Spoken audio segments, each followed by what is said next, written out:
Joker, yung mga assassins na yan. So abangan natin kung magkakaroon nga ba ng adjustments. But for now, it's RSG Philippines securing the Pakito. Ang response naman ay Atlas and a first rotation Beatrix. Beatrix, this is something that we are not used to see. Most especially mula sa Echo kasi dalawang picks kaagad yung kinukuha nila. But given na posible rin naman kasing tanggalin ng Echo yung ibang mga marksmen later on, nakita rin kasi nila yung prowess ng wave clear na ibigay ng RSG through Eman's utilization of the hero. Every single time na may lalabas ng mga grenade launchers, na may lalabas na Nibiru's Passion, it was automatically there was automatically no way para sa Echo na mag-push through dun sa mga inhibitors. So sabi nila, sige, tayo na lang yung gumamit, and together with the Atlas, Nibiru's Passion, Fatal Links, very deadly combo kapag lumatag talaga. May Claude pa na pwedeng ilabas si RSG Philippines. Hindi pa naban ang karamihan ng mga Goldane options.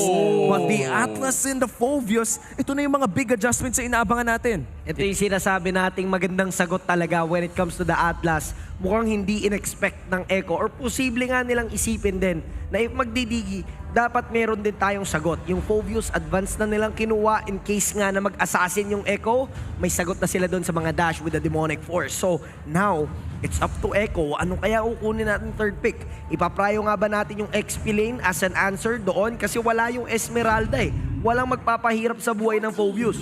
But instead, they went for that Uranus para meron din silang access muli sa backline. Kasi Uranus and Atlas are two of the most tanky heroes dito ngayon sa ating meta and of course in the league. Pero when you take a look at RSG, na-exploit na kagad nila yung possible na Phoveus XP lane. We're still not sure if this will go to the XP lane or whatsoever. Pero kasi may mga chances na posible ring ilagay ito sa ibang mga roles eh. Pero when you take a look at the Diggy and the Pakito, they're somewhat missing some sort of sustainability. Like they have enough damage, pero pag nakakuha ang Echo ng somewhat very huge and AoE skill na type of hero and makapag-scale ka agad ito ng maganda, this is something that RSG kailangan nilang alalahanin to. To be clear, they need magic damage na burst for Echo Philippines. Meron na silang physical damage burst na nagmumula sa Beatrix. Isang magandang setup mula kay Yawi. Siguradong tatama ang Nibiru's Passion o kahit si Bennett's Rage. Hindi pa tayo masyado nakakita ng mga malalaking Bennett Ultimate, pero baka oras na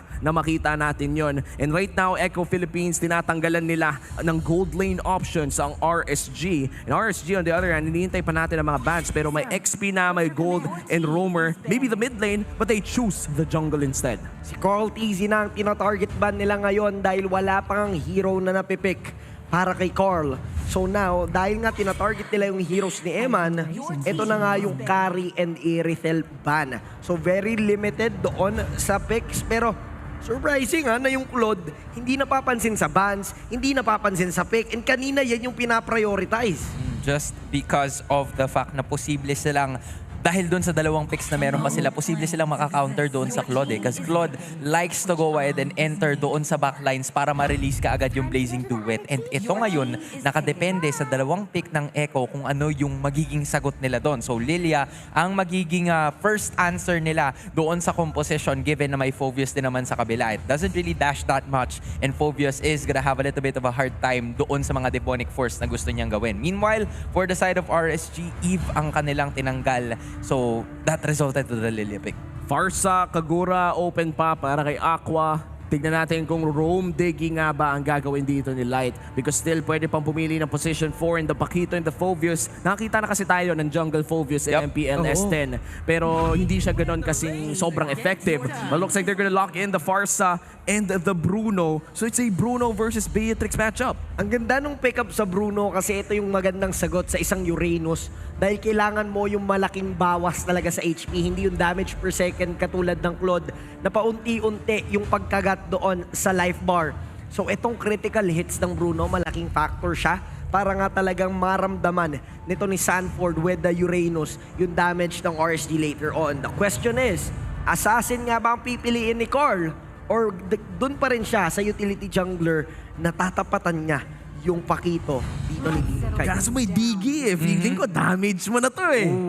And that's it. The Karina for Echo Philippines. And I feel like this is the first time na lalaroin ni Carl TZ ang Karina in this series. Karina's actually gonna have a pretty decent time kapag nakakuha siya ng itemizations given that there's not a lot of defensive capabilities na nanggagaling sa side ng RSG. RSG on the other hand, it was actually a brave choice para kunin yung Pharsa dahil may Lilia and madali lang talaga siya makaka-escape just because of the mobility that she possesses. But on the other hand, I like the composition coming from both of the teams. RSG has that all-out full burst potential. Meanwhile, dito naman kung papatagalin ng Echo ang laban, papatagalin nila hanggat maaari. Game number 4, crucial game para sa Raiders kung gusto nilang umabol in game number 5, but still 1 point away for the Orcas. Isang panalo na lang ay palapit na sila ng palapit sa inaasam na M-Series slot.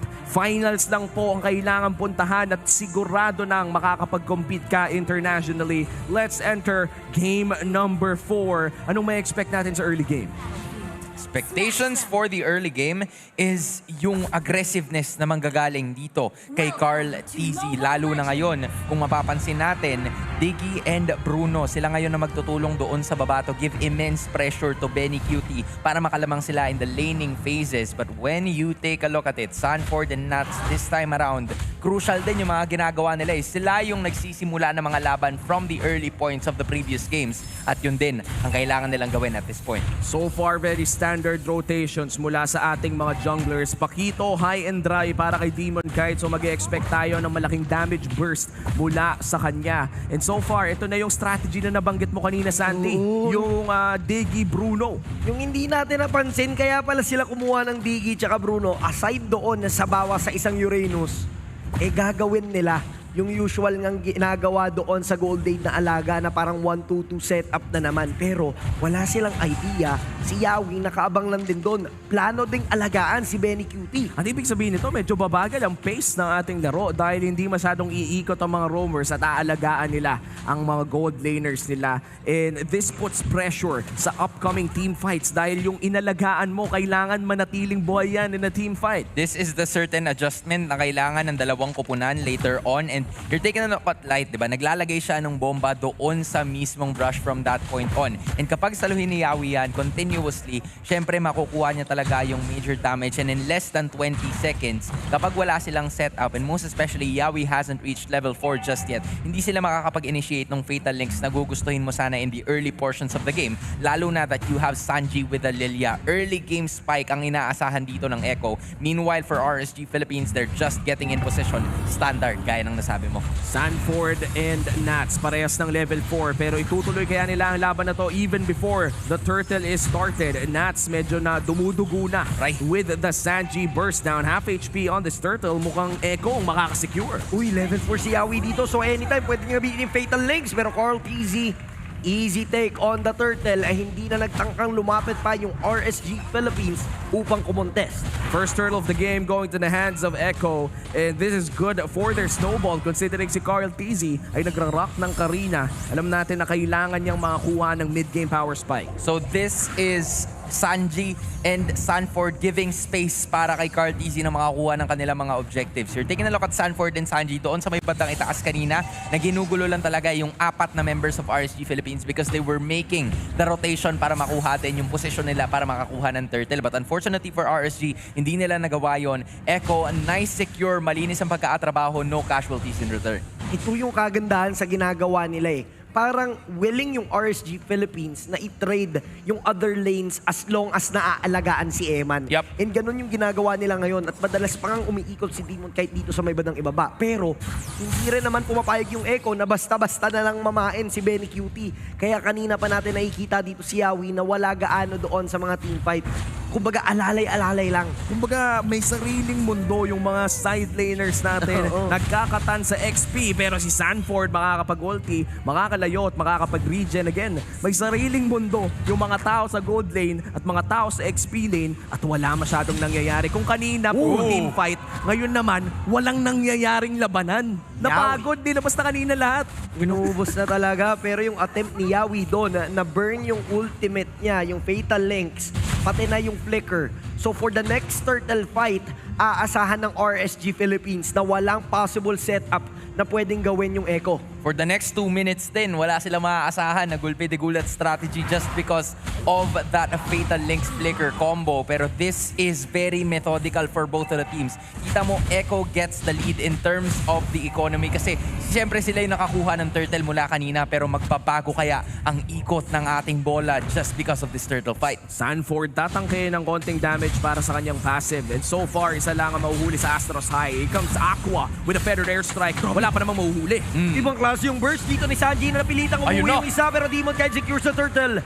Papalagan nila to at si Sanford nga ay may ipit pa pero only talon mula kay Nats. Mukhang hindi niya na planong habulin itong si Sanford sa may bandang itaas pero definitely RSG Philippines, nakabawi sila doon sa nangyaring clash kahit walang kill just because of that turtle. Tig-isang pagong para sa Echo and RSG Philippines. And right now, wala pa rin kills na nagaganap. It's already 5 minutes in. Kung ikukumpara mo to sa game number 3 kanina, na every minute may nangyayaring around 3 to 4 kills. Eh ngayon naman, sobrang tahimik ng laro. Mukhang objective ang gusto ng parehas at late game teamfights lang.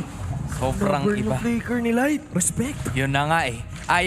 Nakakaalam siya, nakakaramdam siya kasi nagpakita na kaagad ngayon yung iba sa mga members ng Echo doon sa bandang ibaba and that resulted to a turret na napabagsak nila from the bot side. And ito yung sinasabi natin, hindi sila nakaka-convert in terms of the kills pero dahil doon sa mga objectives na nakukuha nila, mas nagbibigay sila ngayon ng portion of the map. And ability para kay Benny Cutie. Tingnan mo yung damage na naibigay niya doon.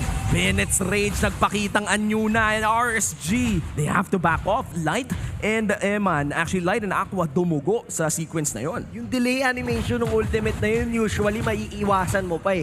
Pero umabot doon si Aqua sa kaduluduluhan ng vicinity at talagang nakaramdam doon sa damage na kayang i-deal ni Benny Cutie. Pero as of the moment, Yawi, naghahanap siya ng opportunity na makahuli na naman siya. Open yung flicker, tsaka yung fatal links, kaya anytime pwede siyang mang sorpresa. Kaso nga lang din, andyan yung time's journey ni Light na ready din. Parang ano to eh, parang paunahan na lang. Sino unang mainip, yun ang malulugi kasi eventually isi-save nila yung ultimate ng isa't isa. Cartesi, delikado. May hila pa balik. Mukhang hindi na nga siya makakatakas dahil doon sa kamao na nakaabang mula kay Demon Kite. Hindi na sila papalagpa dahil alam nilang kulang sila sa miyembro. Kahit umabot pa si Sanford dito, luging-lugi talaga. And with that kill, mukhang libreng turtle para sa Raiders. First blood coming in 6 minutes pero mukhang lalaban ng Echo. Papasok sila. They're gonna get Light. Papalagan nila kahit kulang sila ng jungler. Double kill na dito si Sanford. Nakuha pa ni Sanford yung turtle. Meron bang bonus? And tatlo yung nakuha nilang kills. Wow, wala doon si Carl TZ pero nagawan pa rin ng paraan. Wala nang retry.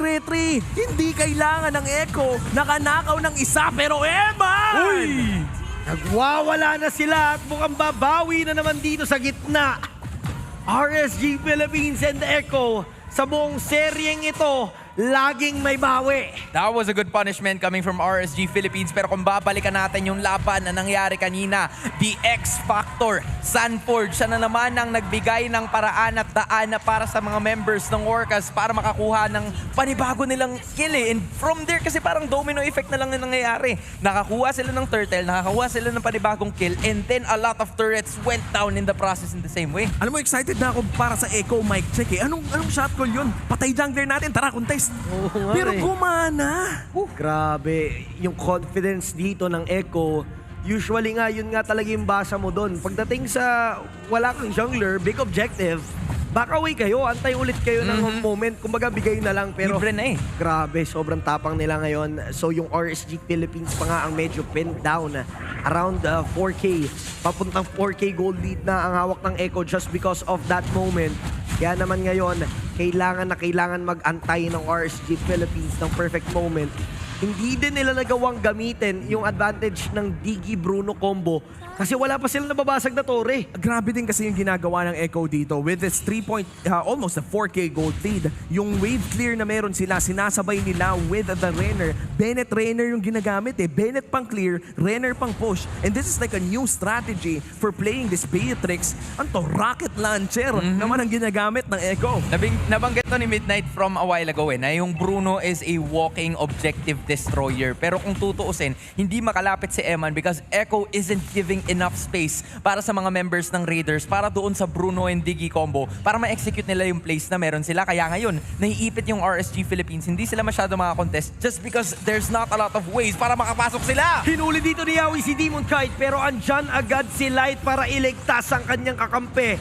Pero ngayon, yung Lord, sobrang nasa kalahati yung bawas pero na-reset. Wow. Hindi successful ang Echo sa pag-hold. At mukhang may chance yung RSG Philippines sa bumalag. Pero si Sanford, buying some time. Dahil nga doon sa presensya niya, mukhang madedelay na nga yung RSG Philippines. Echo secures the Lord. That is the first Lord of the game going to the hands of Echo. Kailangan ng tumakas ni Sanford at hindi magiging sapat ang damage ni Eman. Malinis na pag-take na objectives ang laruan ng Echo in this game. Bukod sa pagpupush with the Renner, nakapag-secure din sila ng first Lord of the game with the zoning coming in from Sanford. Taking the spotlight once again is the kid from Echo at nandito na naman siya pinapakita na kaya niyang makipagsabayan sa defending champions, diverting their attention away from the major objective na dapat sana ay makokontest pa nila as soon as possible. Pero yung Lord ngayon umaapak na. Just take a look at the itemizations. That's Oracle and Dominance Eyes together with the Enchanted Talisman na may ibibigay ngayon para kay Sanford. And then on there, Regen talaga yung nagiging storya ng laban na to. Kaya very confident ang XP laner ng Echo na mag-intro at mag-enter lamang. 6,000 ang laman ng Echo. It's just a 2-3 kill score game. Mababa ang kills in this game number 4. Again, isang panalo na lang po ang kailangan ng Echo para matalo ang RSG Philippines sa serye na to. At may Lord sila sa baba. Pero sa gitna, kinailangan mag-ulti ni Sanji. Wala pang bunggu-bunggu jutsu. Pwede tong maklear ng RSG Philippines at mukhang successful ang depensa ng mga Raiders. Ang ganda nung ginagawa ng Echo doon sa pag-juggle ng mga minions na paparating. Pero yung RSG Philippines din naman, hindi bumibitaw. Ang ganda rin nung ginawa nilang sagot as their defense.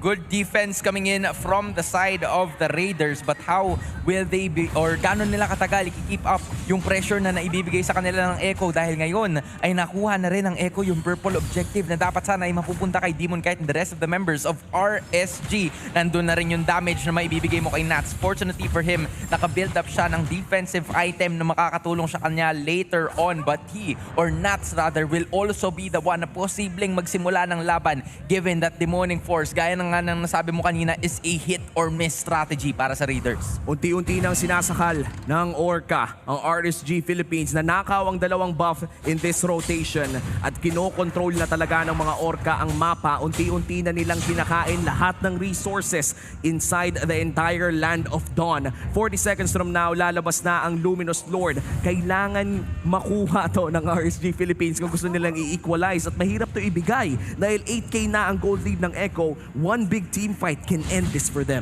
Kayang-kaya talagang rektahin ng Echo as long as enough yung makuha nilang members from the Raiders. Pero nakikita rin naman natin na sobrang patient ng RSG Philippines. Yup. Kaya nilang sumabay nga doon sa team fight as long as sumakto nga yung time's journey doon sa Fatal Links. I feel like yung mga kailangan mag-bush check sa may bandang unahan, lagi dapat samahan ni Light eh. Yep. And at this point, confident sila na ibigay yung Lord sa iba sa mga members ng Echo just because they have the wave clear potential. Meron sila ng Bruno, meron sila ng Feathered Airstrike na nanggagaling kay Farsa. So at some point, if they have enough damage para mapatumba yung Lord, posible sila makatagal sa laban na to. But given the gap na meron tayo ngayon in terms of the gold, nandun 8,000 or halos 9,000 ka ang kailangan habulin ngayon ng RSG, and it looks like Echo will be the ones to secure the Lord uncontested. Uncontested Lord take for Echo at papatak na ng halos 10,000 ang kalamangan ng mga Orca. Isang panalo na lang talaga, isang malaking push, isang team fight na makukuha.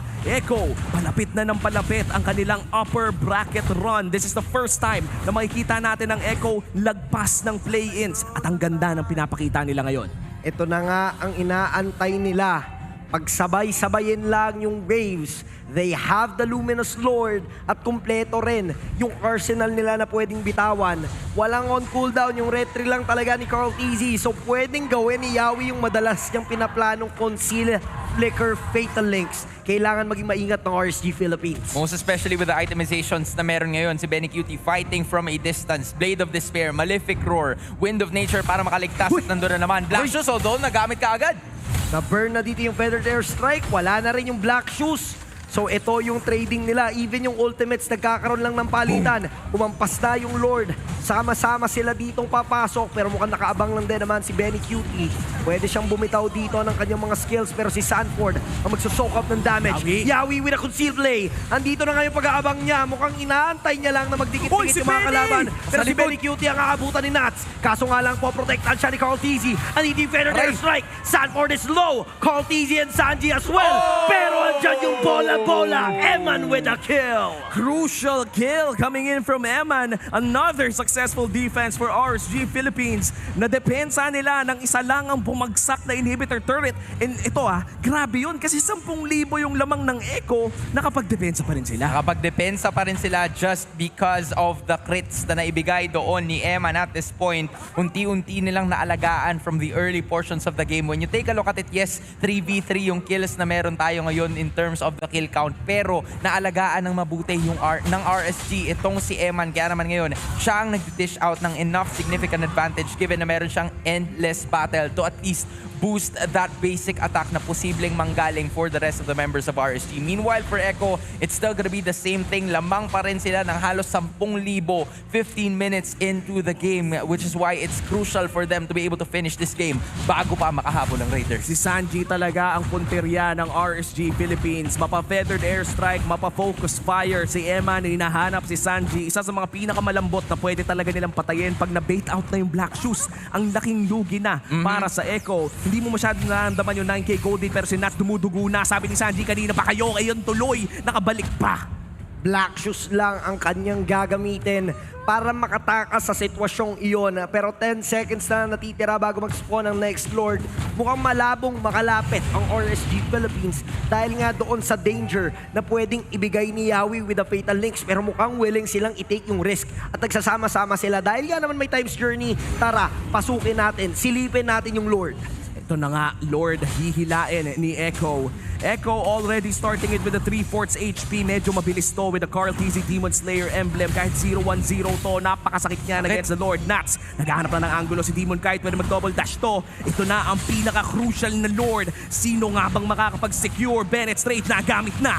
Pero yung Lord dito ang paggagawa ng dalawang junglers. Pero papasok pa rin naman si Eman dito with a critical hit. Pero makakakuha ng Lord ay walang iba kundi si Carl Tizzy. Pero hindi bibitaw ang RSG Philippines.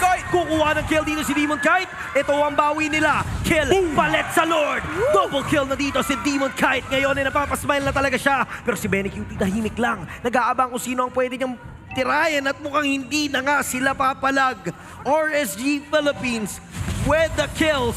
Pero yung Lord mapupunta sa Echo. Ang tanong, aabot nga ba itong 2 members ng Echo para sabayan yung Lord? Less than 20 seconds ang ating inaasahan para makabalik sa laban si Yawi and Carl Tizzy. But that was good initiation coming in from RSG Philippines. Great retribution na nanggaling kay Carl Tizzy.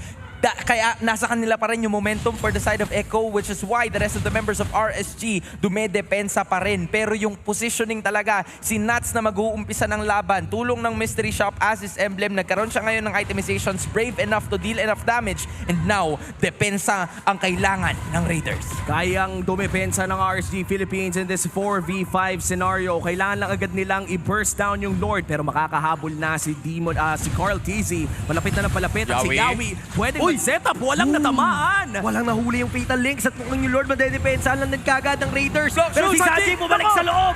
Wala kang takas. Killing spree na dito si Demon Kite at mukhang wala silang plano. Umatras at mukhang papalaga nila na pasobra nga lang si Nats. So this is the perfect moment for Echo to go away for the clapback. Pero bumabanda-banda yung mga bola. Nakakaramdam yung mga orca. Ngayon, kailangan na naman mag-reset ng dalawa. 4v4 ang scenario ngayon. 8.8k pa rin ang lamang ng Echo. Pwede nilang subukang tapusin to. It's a 4v4, walang ulti. Yung Digi, napaka-importante nito para sa mga orca. At si Yawi, maghahanap si Aqua, makikita niya! Pwede niya mahuli yung isa at mukhang wala siyang plano na talagang kunin ng Fatal Links. Pero ngayon, nag-clear lang sila ng minions. Hindi rin enough dahil sobrang dami pa ng pwedeng iba to ng RSG Philippines. Eman, with those hits, basic attack lang. Dalawa ang tutumba sa side ng Echo. Scaling is real para dito kay Eman. Yung 10k gold lead, naging 7k na at palapit na tayo ng palapit doon sa face na 65-65 na hindi na nagmamata ng early to the mid game. 40 seconds from now, lalabas na ang Evolved Lord at si Eman. Kailangan kailangan mo nang respetuhin. The man of the minute. Locking in that Demon Hunter sword. Pati yung Malefic Roar kanina nung item check tayo, 2 items pa lang yung meron siya. Pero dahil sa fact na nagkakaroon na sila ng mga silver lining moments, ngayon confident na silang umatake. Mukhang sila na nga ang magpupush. Sila na yung mas confident dito na pumasok dahil doon sa damage na meron si Eman. Ito yung proof. Ito yung go signal na tara, kaya na natin sila pagdating sa damage. And damage ang usapan pag nakita mo si Eman. Kung si Benny QT nag-Bruno kanina, parang parehas lang yung skill level na napapakita nila ngayon. Still a perfect KDA para dito kay Eman. 4-0-3. This is going to be the Evolved Lord. Carl TZ in the vicinity. Nandito rin naman si Demon Kite at ikot. nag-aagawan sila sa pwesto. Pero wait lang. Is this it? The Echo, the legendary play. The heist. Nagkakaroon ng heist. Ano ba? Lord o base? Naghahabangan na naman sila pero ngayon mas madami ang nakapwesto dito sa may bandang Lord. Kaya naman merong agawan. Base o Lord! Base o Lord! Pero mega kill na dito si Demon Kite. Makukuha niya pa yung Lord. Pero sama-sama dito, dalawa sila magpupush. At dito naman yung he's Echo. down. Going in for the heist. Going for the base lock. Echo loud. And Echo proud. Nasty play coming in from Echo. Coming in with the back door. Woo! We did it once.